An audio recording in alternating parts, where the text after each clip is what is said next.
You know, what I love is as I travel, one of the things people say to me, and they say, hey, you know, I watch your show, and, you know, there's hope on the program. And I love that. You know, there's so many talk shows, there's so many things going on, but I love that every day we can bring hope, and hope is only found in one place, and that hope is in the person of Jesus, who is the Son of God. And he gives us value, he gives us worth. You know, I was kind of preparing to come on here, and one of the things we love to do is go through articles and see what people are talking about. And an article I found, it kind of bugged me, and I thought, let's talk about this. And the article was, "Are women valuable?" That was actually the title of the article? I'm like, are we still having that conversation in this part of the world in 2016? But yet, it's a real thing. Women are fighting for everything still. How do you feel about that? Well, you know, statistics show that we still get paid less than men, that women are having a hard time breaking into the executive level and the glass ceiling. I mean, it's everywhere, right? And I just think it's the enemy. He's always trying to oppress people. You know, I do a lot of work standing up for the oppressed, and it's like he's always trying to put down someone. And women, unfortunately, for me, seem to be a target all over the world globally, Joe. Like wherever I go, that was the biggest surprise to me. When I really started traveling the developing world, I was like, how can it be in every nation that women are at the bottom? You know, for different reasons. Like there's a different story attached, but the result is the same. And I love that about you. You're like a strong advocate for women. And you believe in women, and I appreciate that. You know, I might have to beat you up if that weren't true. So, of course, I believe women. I love them so much. I married one. You know, well, marrying a woman doesn't necessarily, but for me, but your wife is amazing. I have to say, Karen. I love you, sweetie. You're amazing. There is a team here that's really trying to combat this whole issue, and there's a film coming out called Priceless, and it's from the mega group King and Country, and we want you to see this clip, and then we're going to come out and talk about it.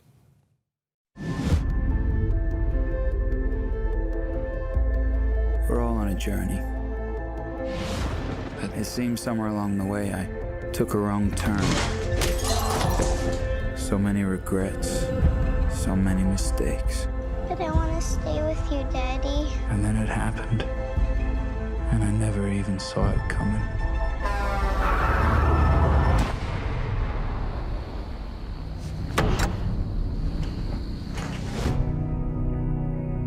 You look beat.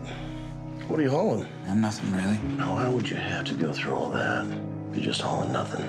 I just for once wanted to do the right thing. We want to thank you for helping us. You want to be here? I want to be a singer, like Taylor Swift. Do you like Taylor Swift?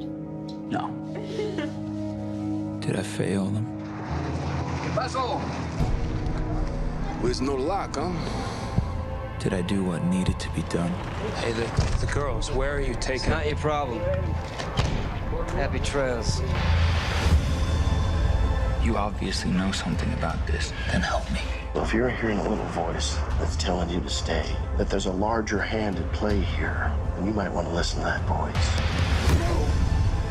These girls don't belong to you. Those girls don't belong to anyone. You go down this road, you can't go back to normal life again. There's some bad dudes who are gonna kill you. My friendship comes at a cost. This is not what love looks like. I want to shut this thing down. I see you dressed in white. How could you just leave us? You have to trust me. That world is broken for you. I'm gonna make this right.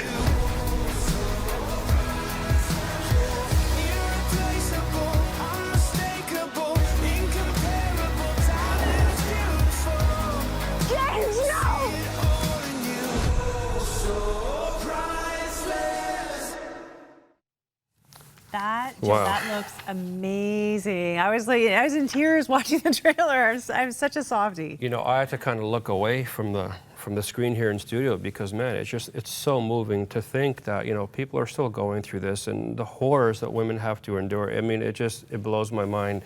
You know, I was looking at this article with an interview with Melinda Gates, who's, of course, the wife of Bill Gates, Microsoft, you know, a legend. And she has this incredible ministry. She's a person of faith. She's very open about her Christianity. And she says here why women are the best investment. And if you could see this, I have it's highlighted all over the place.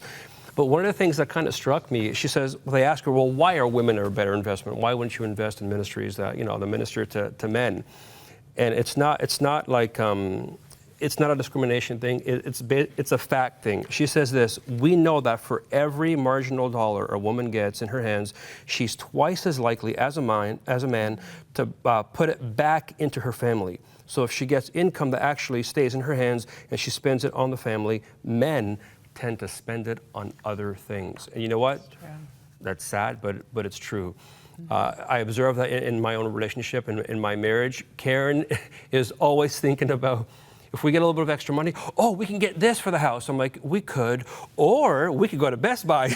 And I don't know what it is about us men. We love to spend money on ourselves. And I think it's great that Melinda Gates, such a strong woman and famous woman, is using that celebrity, again, that status to do something amazing for women. I think that's great. Absolutely, and I see this all over the world. Again, the developing world, same thing. A lot of microloan ministries that will give a microloan to help people start a business. They work exclusively with women because they know it will benefit children, and children are some of the most vulnerable people in the world today.